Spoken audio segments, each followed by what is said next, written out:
Hi guys, it's Lucy. This week I wanted to talk about a nonfiction that I finished recently. It's called The Roads to Sata. It's written by the author Alan Booth, and the subtitle is A 2,000-Mile Walk Through Japan. So this is a nonfiction, again, like I said, it was published in 1985.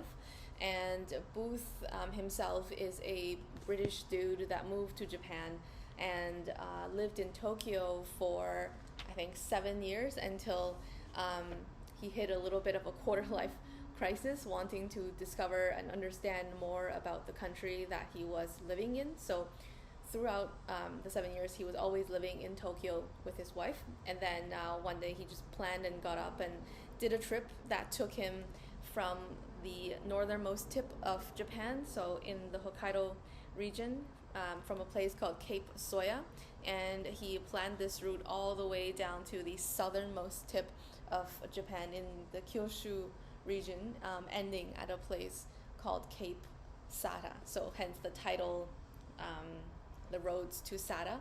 And it's become somewhat of a minor classic in its own right. And the quote from a Washington Post review really struck home for me, and what the person said was that it is a marvelous glimpse of the Japan that rarely peeks through the country's public image. And the public image, it being an extremely polite, reserved one, of course, and perhaps not very English friendly.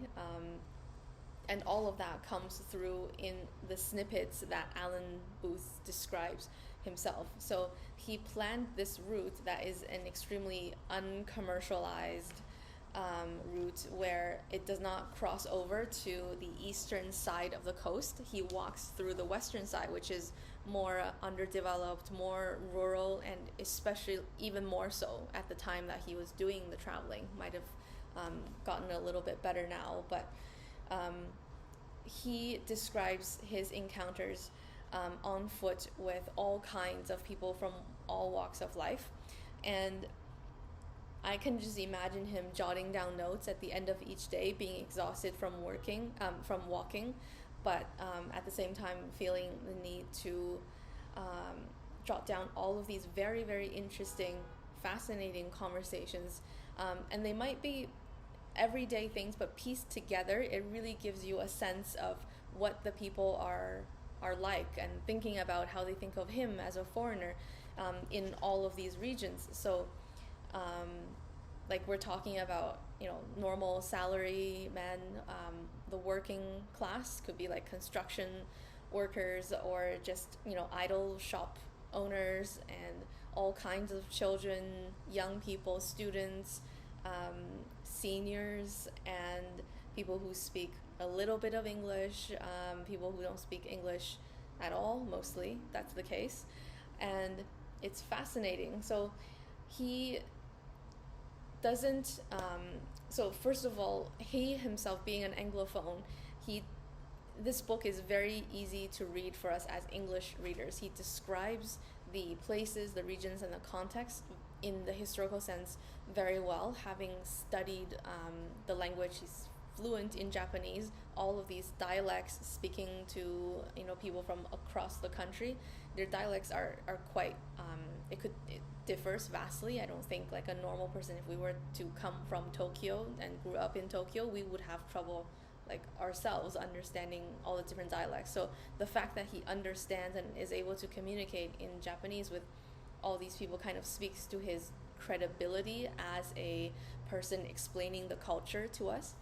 He intersperses a lot of cultural context. So we're talking about like famous plays, famous lullabies, famous stories that are specific to the particular regions or the particular road, even tempo, poems. And these are haikus that are translated, and the translations only go so far, but they do give us the sense of what it's getting at. Like there's no other way to translate a haiku, but the book is interspersed with some of these literary, like Japanese literary texts as well, and the specific meanings behind them. So I really liked the parts where he's talking about history and also religion. He goes into that a little bit more, talking about what the shrines are like and the importance of the shrines and what gods are being um, revered and why and how and what the people are, what they do to. So sometimes it's just utter neglect, which is interesting as well. So he doesn't really just show the good parts or just the politically correct parts. There are definitely parts where he's very frustrated, and I won't go into too much detail, but it is all very done in good humor, but very raw at the same time. So I think this is armchair traveling at its finest. And I haven't read a lot of travel books, but I have come across Bill Bryson. He's pretty famous for A Walk in the Woods and In a Sunburned Country.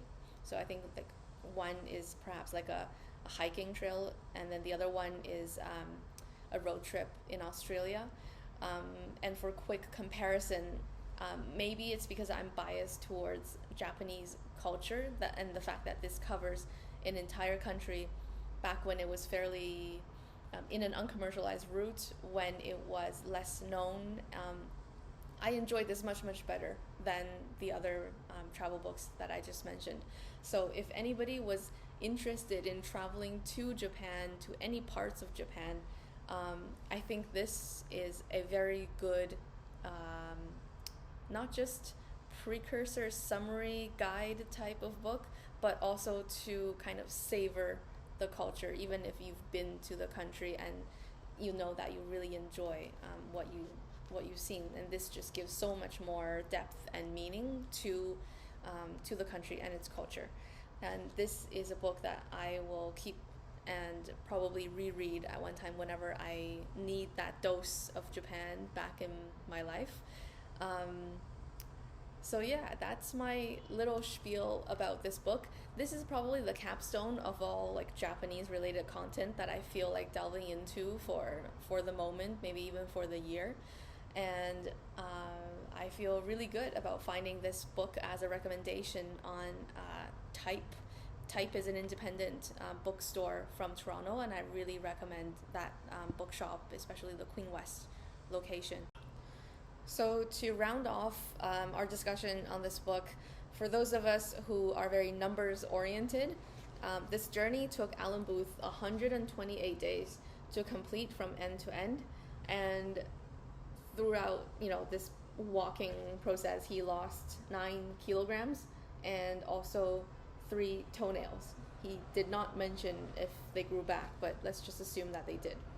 So for those of us who are a bit more mindful of emotions, I would say, for me, this book is very, very fun and educational, but then towards the end, especially at the end, you get the author's actual feelings start peeking through of how he feels about his trip, and I feel that's captured by the last story that he recalls that actually happened near the beginning of his journey.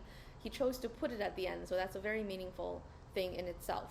So that story combined with the quote by Shakespeare that he put at the very beginning of the book, that kind of bookends this journey for me as well. So backstory is that Alan Booth worked as a actor and director at the London Shakespeare Center. So I think it's safe to assume that he is a little bit of a Shakespeare nerd. The quote that he chose to put at the very beginning of the story is from the play As You Like It. And the quote goes like, it's from Jacques, and it goes like, ... the sundry contemplation of my travels, which by often rumination wraps me in a most humorous sadness. It's not something that you would actually expect, I think, from a travel writer. This rumination, this humorous sadness, I thought that was an odd quote.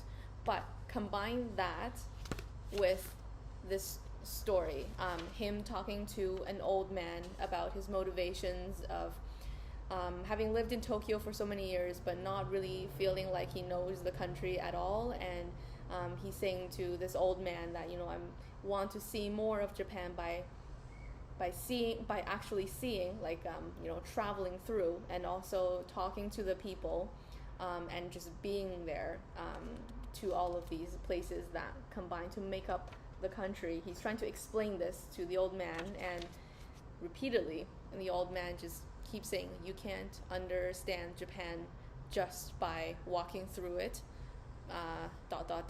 You can't understand Japan just by talking to people, ... And then at the end he repeats, you can't understand Japan.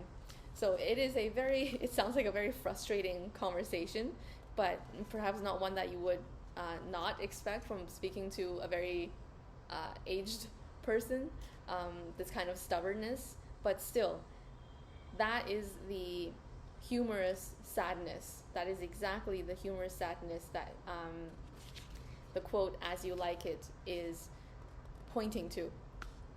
So throughout this story, you get the filled in picture of what this last little story is talking about. It's almost as if Japan does not want to be understood by foreigners, and in that sense we cannot understand that. There's no way for us to, because the attitude is against that in the first place. No matter how you try, it will never be right, because they don't want that, period.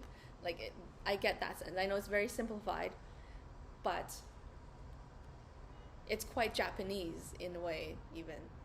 So that ends my little review of this book. It's definitely one of the best books that one of the best non-fictions that I've read so far in 2022, and I would highly recommend this to anyone.